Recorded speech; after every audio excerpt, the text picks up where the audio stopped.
ನಿರೀಕ್ಷೆಯಂತೆಯೇ ಸಚಿವ ಯಾರಾಗ್ತಾರೆ ಹೊಸ ಸಚಿವರು ಅನ್ನೋ ಒಂದು ಪಟ್ಟಿ ಈಗಾಗಲೇ ಬಿಡುಗಡೆ ಆಗಿದೆ. ಗ್ಯಾರಂಟಿ ನ್ಯೂಸ್ ಈಗಾಗಲೇ ಆ 20 ಜನರ ಸಚಿವರು ಯಾರು ಅನ್ನೋ ಒಂದು ಲಿಸ್ಟ್ ಅನ್ನ ಹೇಳಿದೆ. ಕೆಲವ್ರಿಗೆ ನಿರಾಸೆ ಆಗಿರ್ಬೋದು.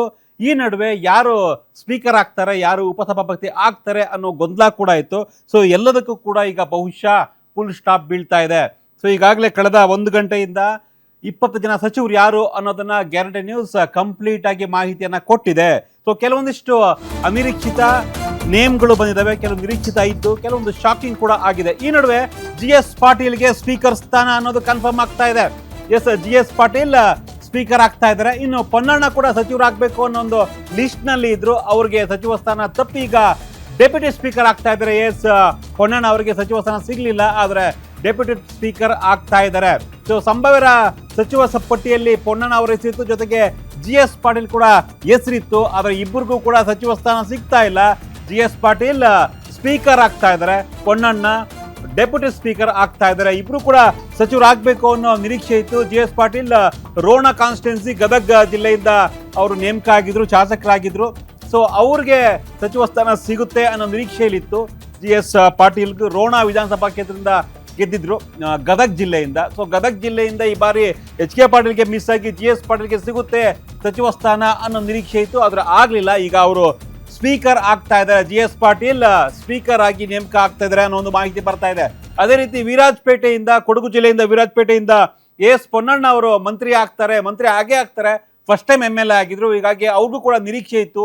ಒಂದ್ ಕಡೆ ಕಾನೂನು ಪಂಡಿತರು ಕೂಡ ಹೌದು, ಸಂಸದೀಯ ಚಟುವಟಿಕೆಯಲ್ಲಿ, ಸಂಸದೀಯ ವಿಚಾರದಲ್ಲಿ ಅತಿ ಹೆಚ್ಚು ಜ್ಞಾನ ಹೊಂದಿರತಕ್ಕಂಥ ಎಸ್ ಪೊನ್ನಣ್ಣ ಅವರು ಸಚಿವರಾಗ್ತಾರೆ, ಸಿದ್ದರಾಮಯ್ಯನವರಿಗೆ ಅತ್ಯಾಪ್ತರು ಅನ್ನೋ ಒಂದು ಲೆಕ್ಕಾಚಾರದಲ್ಲಿ ಇತ್ತು. ಆದ್ರೆ ಅವ್ರಿಗೂ ಕೂಡ ಸಚಿವ ಸ್ಥಾನ ಈಗ ಮಿಸ್ ಆಗ್ತಾ ಇದೆ.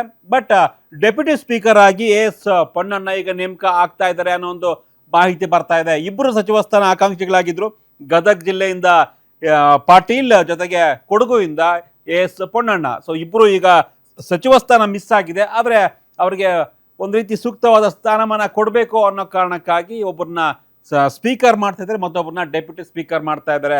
ಸೊ ಇದು ಲೇಟೆಸ್ಟ್ ಇನ್ಫಾರ್ಮೇಶನ್. ಈಗ ನೋಡ್ತಿದ್ದೀರಾ ಪಟ್ಟಿಯನ್ನು, ಅಧಿಕೃತ ಪಟ್ಟಿಯನ್ನು ರವಾನೆ ಆಗಿದೆ. ಪಟ್ಟಿಯನ್ನು ನೋಡ್ತಾ ಇದ್ದಾರೆ. ನರೇಂದ್ರ ಸ್ವಾಮಿ ಇದ್ದಾರೆ ಮಳವಳ್ಳಿಯಿಂದ, SC community. So Narendra Swamy ನಿರೀಕ್ಷೆ ಇತ್ತು ಅವರು ಮಂತ್ರಿ ಆಗೇ ಆಗ್ತಾರೆ ಅಂತ. ಈ ಹಿಂದೆ ಇಂಡಿಪೆಂಡೆಂಟ್ ಆಗಿದ್ದಾಗ ಕೂಡ ಮಂತ್ರಿ ಆಗಿದ್ರು ಬೇರೆ ಸರ್ಕಾರದಲ್ಲಿ. ಈಗ ಸಿದ್ದರಾಮಯ್ಯ ಸರ್ಕಾರದಲ್ಲಿ ಮಂತ್ರಿ ಆಗಿರಲಿಲ್ಲ, ಅವ್ರನ್ನ ಮತ್ತೆ ಮಾಡಲೇಬೇಕು ಅನ್ನೋ ಒಂದು ಕೂಗಿತ್ತು. ಈಗ ಮಂಡ್ಯ ಜಿಲ್ಲೆ ಮಳವಳ್ಳಿಯಿಂದ ನರೇಂದ್ರ ಸ್ವಾಮಿ ಅವರು ಈಗ ಮಂತ್ರಿ ಆಗ್ತಾ ಇದ್ದಾರೆ. ಇನ್ನು ಶಿವರಾಜ್ ತಂಗಡಿಗೆ ಕನಕಗಿರಿ ವಿಧಾನಸಭಾ ಕ್ಷೇತ್ರ, SC ಕಮ್ಯುನಿಟಿ, ಬೋವಿ ಸಮುದಾಯಕ್ಕೆ ಬರ್ತಾರೆ. ಸಿದ್ದರಾಮಯ್ಯ ಕಾಲದಲ್ಲೂ ಕೂಡ 3 ವರ್ಷಗಳ ಕಾಲ ಮಂತ್ರಿ ಆಗಿದ್ರು. ಈಗ ಮತ್ತೆ DK ಶಿವಕುಮಾರ್ ಅವರ ಕಾಲದಲ್ಲಿ ಈಗ ಮಂತ್ರಿ ಆಗ್ತಾ ಇದ್ದಾರೆ ಶಿವರಾಜ್ ತಂಗಡಿಗೆ. ಅದೇ ರೀತಿ ರುದ್ರಪ್ಪ ಲಮಾಣಿ ಹಾವೇರಿಯಿಂದ SC ಕಮ್ಯುನಿಟಿ, ಆಮೇಲೆ KS ಬಸಂತಪ್ಪ ಮಾಯಕೊಂಡ, ದಾವಣಗೆರೆ ಜಿಲ್ಲೆ ಮಾಯಕೊಂಡದಿಂದ SC ಕಮ್ಯುನಿಟಿ. 4 ಜನ SC ಸಮುದಾಯದವರಿಗೆ ಈಗ DK ಶಿವಕುಮಾರ್ ಅವರ CM ಆಗಿದ್ದಾರೆ. ಇವರ ಅವಧಿ 4 ಜನಗಳಿಗೆ ಅವಕಾಶನ ಕೊಡಲಾಗ್ತಿದೆ SC ಕಮ್ಯುನಿಟಿಯಿಂದ. ನರೇಂದ್ರ ಸ್ವಾಮಿ ಮಳವಳ್ಳಿ, ಶಿವರಾಜ್ ತಂಗಡಿಗೆ ಕನಕಗಿರಿ, ರುದ್ರಪ್ಪ ಲಮಾಣಿ ಹಾವೇರಿ, ಜೊತೆಗೆ KS ಬಸಂತಪ್ಪ ಮಾಯಕೊಂಡ. ಇದರಲ್ಲಿ ಬಸಂತಪ್ಪ ಅಚ್ಚರಿ ಹೆಸರು, ಫಸ್ಟ್ ಟೈಮ್ MLA ಮಾಯಕೊಂಡದಿಂದ. ಇವರು SC ಸಮುದಾಯದ ಲೆಫ್ಟ್ಗೆ ಸೇರ್ತಾರೆ, ಹಾಗಾಗಿ ಲೆಫ್ಟ್ ಇಂದ ಒಬ್ಬರಿಗೆ ಕೊಡಬೇಕು ಅನ್ನೋ ಕಾರಣಕ್ಕಾಗಿ ಬಸಂತಪ್ಪ ಅವರ ಹೆಸರನ್ನ ಫಸ್ಟ್ ಬ್ರೇಕ್ ಮಾಡಿದ್ದು ಕೂಡ ಗ್ಯಾರಂಟಿ ನ್ಯೂಸ್. 3 ದಿನಗಳ ಹಿಂದೆ ಬಸಂತಪ್ಪ ಅವರು ಮಂತ್ರಿ ಆಗ್ತಾರೆ, ದಲಿತ ಸಮುದಾಯದ ಎಡ ಪಂಗಡ ಏನಿದೆ ಅದರಿಂದ ಮಂತ್ರಿ ಆಗ್ತಾರೆ ಬಸಂತಪ್ಪ ಅನ್ನೋದನ್ನ ಬ್ರೇಕ್ ಮಾಡಿದ್ದು ಗ್ಯಾರಂಟಿ ನ್ಯೂಸ್. ಅದರಂತೆ ಇವತ್ತು ಬಸಂತಪ್ಪ ಅವರು ಮಂತ್ರಿ ಆಗ್ತಾ ಇದ್ದಾರೆ ಮಾಯಕೊಂಡ ವಿಧಾನಸಭಾ ಕ್ಷೇತ್ರದ SC ಸಮುದಾಯ ಲೆಫ್ಟ್ ಇಂದ.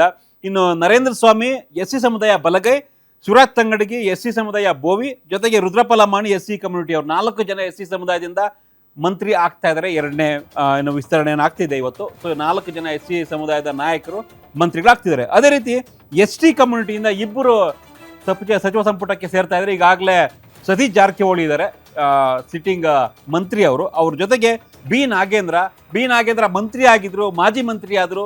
ವಾಲ್ಮೀಕಿ ಹಗರಣದ ವಿಚಾರವಾಗಿ ತನಿಖೆ ಆಗ್ತಾ ಇದೆ ಅನ್ನೋ ಲೆಕ್ಕಾಚಾರದಲ್ಲಿ ಅವ್ರನ್ನ ರಾಜೀನಾಮೆ ಪಡೆಯಲಾಗಿತ್ತು. ಈಗ ಮತ್ತೆ ಬಿ ನಾಗೇಂದ್ರ ಬಳ್ಳಾರಿ ಗ್ರಾಮಾಂತರ ST ಕಮ್ಯುನಿಟಿಯಿಂದ ಇವರು ಮತ್ತೆ ಮಂತ್ರಿ ಆಗ್ತಾ ಇದ್ದಾರೆ DK ಶಿವಕುಮಾರ್ ಅವರ ಸಂಪುಟದಲ್ಲಿ.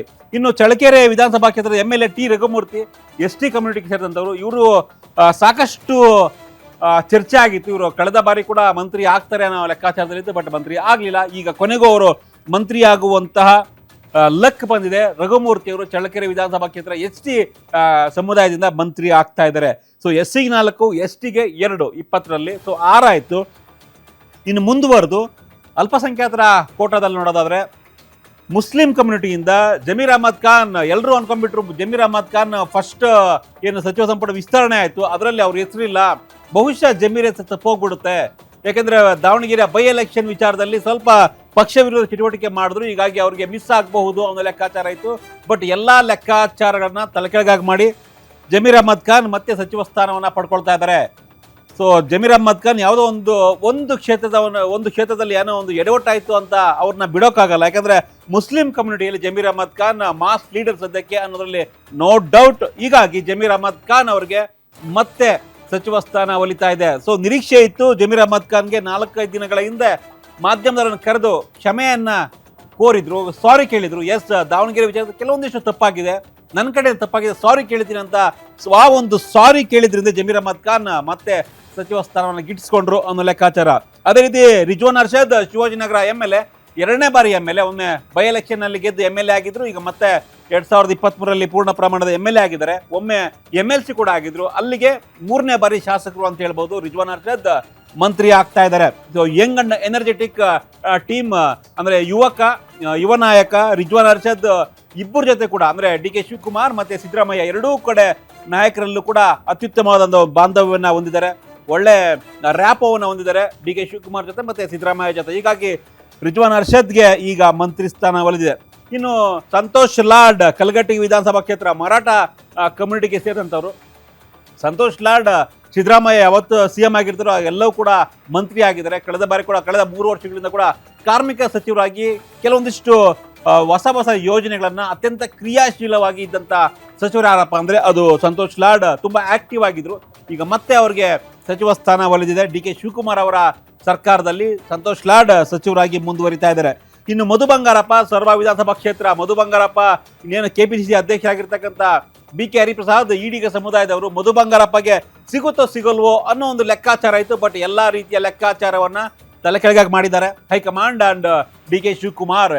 ಕೇಳಿ DK ಶಿವಕುಮಾರ್ ಸಾಕಷ್ಟು ಬಾರಿ ಹೇಳಿದ್ದಾರೆ, ನಾನು ಬಂಗಾರಪ್ಪ ಅವರ ಶಿಷ್ಯ, ಬಂಗಾರಪ್ಪ ನನಗೆ ರಾಜಕೀಯ ಗುರುಗಳು, ಬಂಗಾರಪ್ಪ ಮುಖ್ಯಮಂತ್ರಿ ಆಗಿದ್ದಾಗ ಬಂದಿಖಾನೆ ಸಚಿವ ಸ್ಥಾನ ನನಗೆ ಕೊಟ್ಟಿದ್ರು ಫಸ್ಟ್ ಟೈಮ್, ನಾನು ಯಂಗ್ MLA ಆಗ, ಸೊ ನೀನು ಬಂದಿಖಾನೆ ಮಂತ್ರಿ ಆಗು, ಮುಂದೊಂದು ದಿನ CM ಆಗ್ತೀಯ ನೀನು ಅಂತ ನನಗೆ ಹೇಳಿದ್ರು. ಯಾಕಂದ್ರೆ ಬಂಗಾರಪ್ಪ ಅವರು ಕೂಡ ಮೊದಲ ಬಾರಿಗೆ ಸಚಿವರಾದಾಗ ಬಂದಿಖಾನೆ ಮಂತ್ರಿ ಆಗಿದ್ರು, ಆಮೇಲೆ CM ಆದ್ರು. ನೀನು ಕೂಡ ನಂತರ ಬಂದಿಖಾನೆ ಮಂತ್ರಿ ಆಗು, ನೆಕ್ಸ್ಟ್ CM ಆಗ್ತೀಯ ಅಂತ ಬಂಗಾರಪ್ಪ ಅವರು DK ಶಿವಕುಮಾರ್ ಅವ್ರಿಗೆ ಹೇಳಿದ್ರು ಅನ್ನೋದನ್ನ ಸಾಕಷ್ಟು ಬಾರಿ DK ಶಿವಕುಮಾರ್ ಹೇಳಿದ್ದಾರೆ. ಹಾಗಾಗಿ ತಮ್ಮ ಗುರುವಿನ ಮಗನಿಗೆ ಮಧು ಬಂಗಾರಪ್ಪ ಅವರು ಅಷ್ಟು ಸುಲಭವಾಗಿ ಬಿಟ್ಕೊಡುವಂತಹ ಚಾನ್ಸೇ ಇರಲಿಲ್ಲ. ಸೊ ಮಧು ಬಂಗಾರಪ್ಪ ಮತ್ತೆ ಮಂತ್ರಿ ಆಗ್ತಾ ಇದ್ದಾರೆ.